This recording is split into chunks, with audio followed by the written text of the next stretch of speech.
तीन option, SIP, FD और PPF।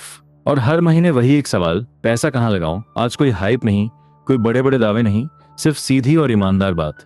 चलिए तीनों को आमने सामने रखते हैं। हम तीनों को 5 पैमानों पर परखेंगे। रिटर्न, रिस्क, लिक्विडिटी यानी पैसा कितनी जल्दी निकलेगा, टैक्स और लॉक इन, और अंत में तय करेंगे किसके लिए क्या सही है। अंत तक रुकिएगा। पहले SIP, म्यूचुअल फंड में हर महीने थोड़ा थोड़ा, मान लीजिए 500 या 5000 रुपए। इक्विटी फंड्स ने लंबे समय में करीब 12% सालाना रिटर्न दिया है, पर याद रखिए ये गारंटी नहीं है। 12% का असली जादू है कंपाउंडिंग। 5000 महीना 15 साल तक 12% पर करीब 25 लाख रुपए बन सकते हैं, जबकि आपने जमा किए सिर्फ 9 लाख। पर रास्ता सीधा नहीं होता। अब पूरी सच्चाई SIP में मार्केट रिस्क है। शॉर्ट टर्म में आपका पैसा नीचे भी जा सकता है और वो देखना आसान नहीं होता। पर इतिहास कहता है 15 साल के किसी भी दौर में लंबी SIP ने घाटा नहीं दिया। धैर्य चाहिए। अब फिक्स डिपॉजिट, सबसे जाना पहचाना नाम। बैंक में पैसा जमा और तय ब्याज। बड़े बैंकों में अभी करीब 6.5 से 7% और कुछ स्मॉल फाइनेंस बैंक 8% तक भी दे रहे हैं। FD का प्लस पॉइंट, फिक्स रिटर्न और आसान लिक्विडिटी। जरूरत पड़े तो तोड़ सकते हैं, थोड़ी पेनल्टी के साथ। पर एक बड़ा कैच है, ब्याज आपकी इनकम में जुड़कर आपके टैक्स स्लैब पर टैक्स लगता है। तीसरा PPF यानी पब्लिक प्रोविडेंट फंड। ये सरकार का गारंटेड स्कीम है। अभी ब्याज 7.1% सालाना कंपाउंडिंग के साथ। और सबसे बड़ी बात, ये पूरी तरह टैक्स फ्री है। PPF की 3 खास बातें। पहला, 15 साल का लॉक इन यानी पैसा लंबे समय के लिए बंधा। दूसरा, ई स्टेटस, जमा ब्याज और मैच्योरिटी तीनों टैक्स फ्री। तीसरा, सेक्शन 80C में 1.5 लाख तक की टैक्स छूट। अब आमने सामने रिटर्न में SIP आगे, करीब 12% बनाम FD का 7। पर याद रखिए SIP का 12 गारंटी नहीं है, जबकि FD का 7 पक्का है। ज्यादा रिटर्न का मतलब है ज्यादा रिस्क। टैक्स की जंग में PPF साफ जीतता है। FD का ब्याज आपके स्लैब पर टैक्स होता है। 30% वाले के लिए 7% की FD असल में करीब 5% रह जाती है, जबकि PPF का ब्याज पूरा टैक्स फ्री।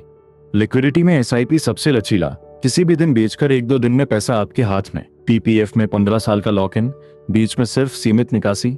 तो इमरजेंसी के लिए PPF बिल्कुल नहीं। रिस्क में तस्वीर बिल्कुल उल्टी है। SIP में उतार चढ़ाव सबसे ज्यादा। FD और PPF में मूलधन सुरक्षित रहता है, घबराहट नहीं। पर याद रखिए इस सुरक्षा की कीमत है कम रिटर्न। एक जरूरी बात जो लोग भूल जाते हैं, महंगाई। अगर महंगाई 6% है तो 7% की FD असल में सिर्फ 1% असली बढ़त देती है, वो भी टैक्स से पहले। यही इक्विटी लंबे समय में आगे निकलती है। तो अब किसके लिए क्या? फॉर्मूला सीधा है, अपने पैसे का मकसद और समय देखिए। पैसा कब चाहिए और आप कितना रिस्क झेल सकते हैं, बस यही 2 चीजें सब तय करती हैं। 1-2 साल का लक्ष्य या इमरजेंसी फंड? तब FD या शॉर्ट टर्म रेट सही रहता है। यहाँ ज्यादा रिटर्न नहीं, बल्कि सुरक्षा और आसानी से पैसा निकलना ज्यादा मायने रखता है। 5-10 साल या उससे ज्यादा का लक्ष्य, बच्चों की पढ़ाई, रिटायरमेंट या वेल्थ बनाना, तब इक्विटी SIP सबसे दमदार है। लंबा समय रिस्क को संभाल लेता है और कंपाउंडिंग पूरी ताकत से काम करती है।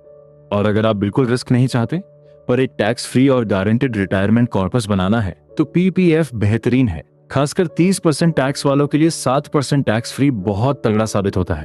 अब असली बात, कोई एक बेस्ट नहीं है, तीनों का अपना अपना काम है। जो आपको 20% रिटर्न की गारंटी दे, वो या तो झूठ बोल रहा है या रिस्क छिपा रहा है। सादगी में ही असली समझदारी है। समझदार तरीका है, तीनों को मिक्स करो। इमरजेंसी के लिए थोड़ी FD, लंबे लक्ष्यों के लिए SIP और टैक्स फ्री सुरक्षा के लिए PPF। तीनों साथ मिलकर एक मजबूत और बैलेंस्ड पोर्टफोलियो बनाते हैं। एक लाइन में समझिए, SIP है ग्रोथ के लिए और FD व PPF है सुरक्षा के लिए। दोनों जरूरतें असली हैं। आपका पोर्टफोलियो इन दोनों को बैलेंस करे, यही असली फॉर्मूला है।